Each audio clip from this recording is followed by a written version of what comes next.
Assalamualaikum warahmatullahi wabarakatuh. Jamaah yang kami cintai, rahimani wa rahimakumullah.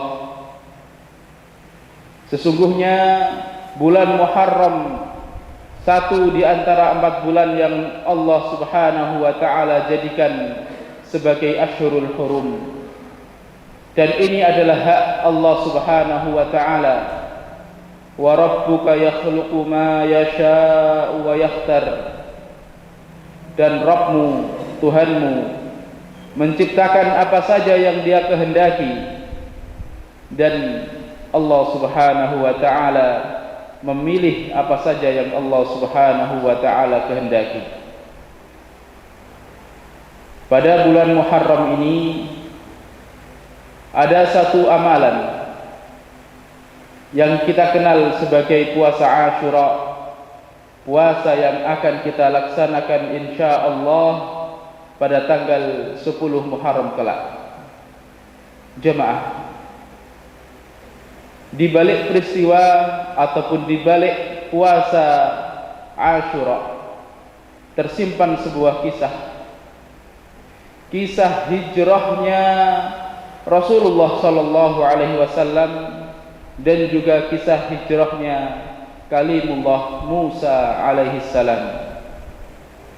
Ibnu Abbas, Abdullah bin Abbas meriwayatkan bahwasanya Rasulullah sallallahu alaihi wasallam saat pertama kali datang ke Madinah, pertama kali menginjakkan kaki mulia beliau ke tanah Madinah, beliau mendapati orang-orang Yahudi berpuasa pada tanggal 10 Muharram. Maka Rasulullah pun bertanya, apa yang engkau lakukan dan mengapa engkau puasa di hari tersebut? Orang-orang Yahudi tersebut mengatakan, hadzal yaum azharallahu fihi Musa wa bani Israil ala Fir'aun wa nahnu nasumuhu ta'ziman lahu.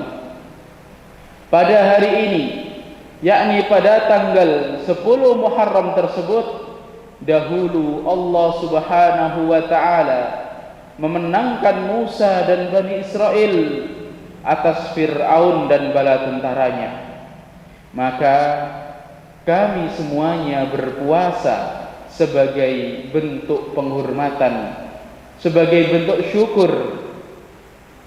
Kemudian Rasulullah sallallahu alaihi wasallam mengatakan, fa ana ahaqqu bi Musa minkum, maka aku lebih berhak. Dalam riwayat lain Rasulullah mengatakan, fa ana aula bi Musa minkum, maka aku lebih utama daripada kalian dalam mengikuti Musa. Aku lebih berhak daripada kalian dalam mengikuti Musa. Maka Rasulullah sallallahu alaihi wasallam memerintahkan umatnya, memerintahkan para sahabatnya untuk melakukan puasa di hari Ashura. Jemaah, mengenai kenapa Bani Israel, atau bahkan kenapa Rasul kita Muhammad beliau melakukan puasa di Ashura, sekali lagi sebagai bentuk peringatan, sebagai bentuk ta'zim atas peristiwa di mana Allah Subhanahu wa ta'ala memenangkan Nabiullah Musa atas Fir'aun dan bala tentaranya. Karena sungguh proses daripada hijrahnya Musa meninggalkan Mesir untuk mencari penghidupan dan keselamatan di tanah Allah, di bumi Allah yang lainnya, sungguh bukanlah peristiwa yang bukan peristiwa yang mudah, sungguh bukan peristiwa yang remeh. Nabi Musa mendapati bahwasanya Bani Israel diperbudak oleh Fir'aun, wanita-wanitanya dijadikan budak, bayi laki-lakinya dibunuh, dan para pria dewasanya mereka sebagian disiksa, sebagian dibunuh. dan Fir'aun mendeklarasikan diri, ana rabbukumul a'la. Ketika dakwah di Mesir sudah tidak memungkinkan lagi, maka Musa mengajak para kaumnya, mengajak Bani Israel untuk bersiap-siap untuk meninggalkan tanah Mesir, tanah di mana beliau dilahirkan, tanah di mana beliau berkembang. Jemaah,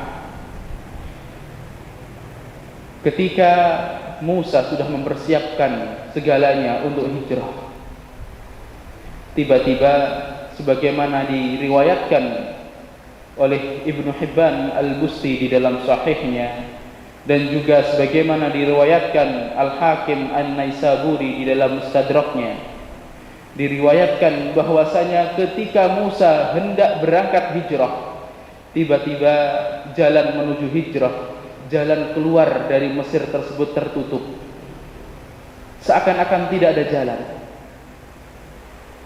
Kemudian Musa bertanya kepada para pembesar Bani Israel,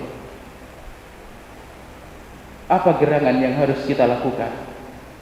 Maka di sana ada salah seorang tokoh Bani Israel mengatakan, inna Yusuf qabla an ja'ahul maut qad akhadha alaina mautiqan alla nakhruja min Misra illa wa nahmilu idamahu. Sesungguhnya Yusuf dahulu sebelum meninggal, beliau pernah mengambil sumpah dari kami, mengambil perjanjian dari kami, ma'asyiral Israel, ma'asyiral Bani Israel. Perjanjian tersebut adalah kita tidak diperkenankan untuk keluar dari tanah Mesir kecuali kita membawa jasad Nabi Yusuf. Nabi Musa pun bertanya, kalau seperti itu, tunjukkanlah kepadaku di mana kuburan Nabi Yusuf, maka akan kita gali dan akan kita bawa jenazahnya. Satupun dari kalangan Bani Israel tersebut tidak mengetahui di mana kuburan Nabi Yusuf. Dan ini hadis ini sahih, sebagaimana dinilai Syekh Albani bahwasanya hadis ini adalah hadis yang sahih. Maka salah seorang Bani Israel mengatakan, di sana ada wanita yang tua renta yang sudah hidup berpuluh-puluh tahun, yang mana kemungkinan dia tahu di mana kuburan Nabiullah Yusuf. Maka Nabi Musa alaihissalam pun mendatangi wanita tua tersebut, dan Nabi Musa mengatakan, wahai wanita tua Bani Israel, tunjukkanlah kepadaku di mana kuburan Nabiullah Yusuf. Wanita itu pun mengatakan, demi Allah, aku tidak akan menunjukkannya kepadamu sampai engkau membuat janji kepadaku. Maka Musa pun mengatakan, wahai wanita, wahai mbah, apa yang engkau minta? Wanita tersebut mengatakan, pastikan aku bersamamu di surganya Allah, maka akan aku tunjukkan di mana letak kuburan Nabi Yusuf. Nabi Musa pun merasa berat akan permintaan yang diminta oleh wanita tua tersebut. Kemudian Allah Subhanahu wa taala menurunkan wahyu dan memerintahkan Nabi Musa untuk mengijabahi permintaan dari wanita tua tersebut. Kemudian setelah Nabi Musa memberikan apa yang diminta oleh wanita tersebut menunjukkan di mana kuburan Nabi Yusuf.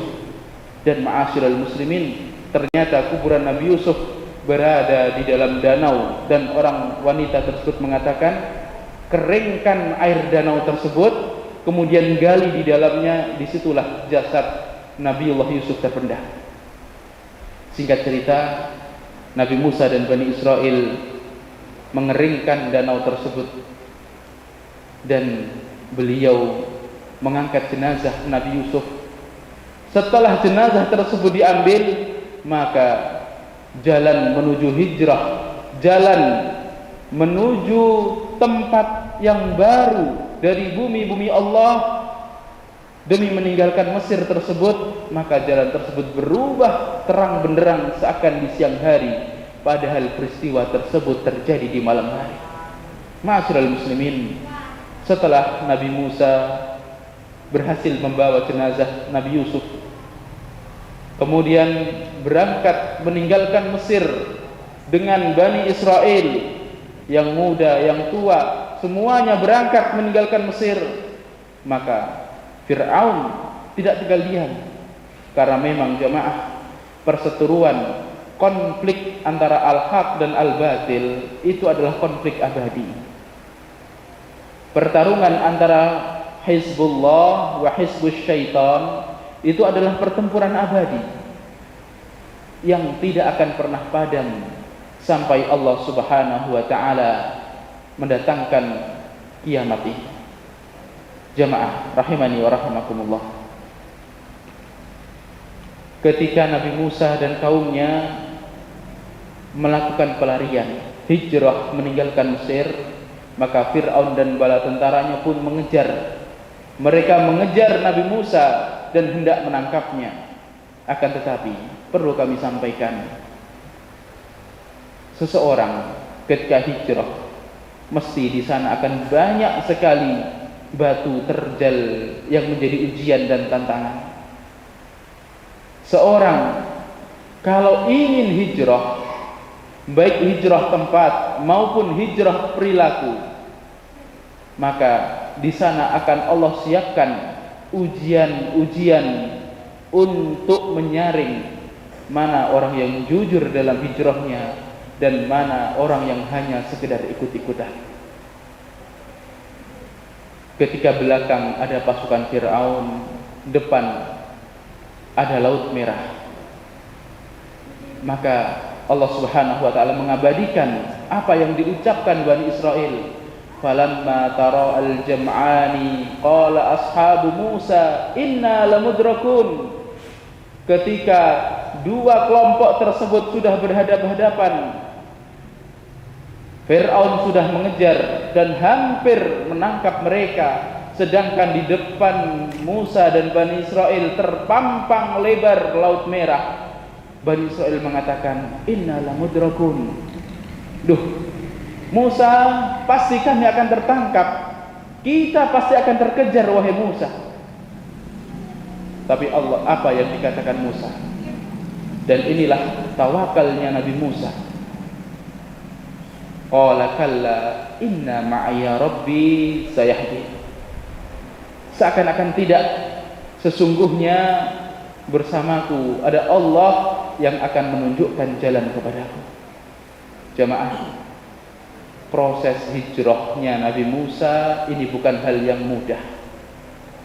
Begitu juga dengan proses hijrahnya Muhammad Habibuna, itu bukanlah hal yang mudah. Kita saat ini tidak diminta oleh syariat untuk hijrah dari Mekah ke Madinah. Kita saat ini demi Allah tidak diminta oleh syariat kita untuk hijrah meninggalkan Sedayu Lawas menuju Madinah. Kala, tidak. Akan tetapi kita diminta hijrah dari perbuatan-perbuatan buruk, dari sifat-sifat buruk yang menempel dan melekat pada diri kita, menuju perbuatan dan sifat-sifat yang baik. Rasulullah sallallahu alaihi wasallam bersabda di dalam sebuah hadis yang diriwayatkan oleh Al-Imam Bukhari, al-muhajiru ma hajara amma nahallahu anhu. Sesungguhnya yang dikatakan sebagai muhajir, orang yang hijrah, adalah mereka yang meninggalkan apa-apa yang Allah Subhanahu wa ta'ala larang. Dan jamaah, Allah Subhanahu wa ta'ala tidak meminta kepada kita kecuali dua hal. Jikalau ada perintah dan anjuran, kita diminta untuk mengerjakannya. Jikalau ada larangan, maka kita diminta untuk meninggalkannya. Sebagaimana yang Rasulullah sampaikan, ma nahaitukum anhu fajtanibuh wa ma amartukum bihi faf'alu minhu mastata'tum. Apa saja yang aku larang, maka tinggalkanlah, stop. Dan apa saja yang aku perintahkan, maka kerjakanlah semampu kalian.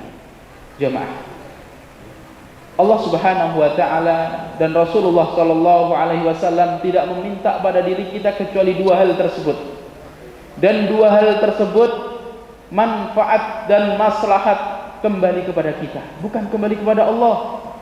Karena sesungguhnya Allah mengatakan, ya ibadi, law anna awwalakum wa akhirakum wa insakum wa jinnakum kanu ala atqa qalbi rajulin wahidin minkum ma zada dzalika fi ma indi syai'ah.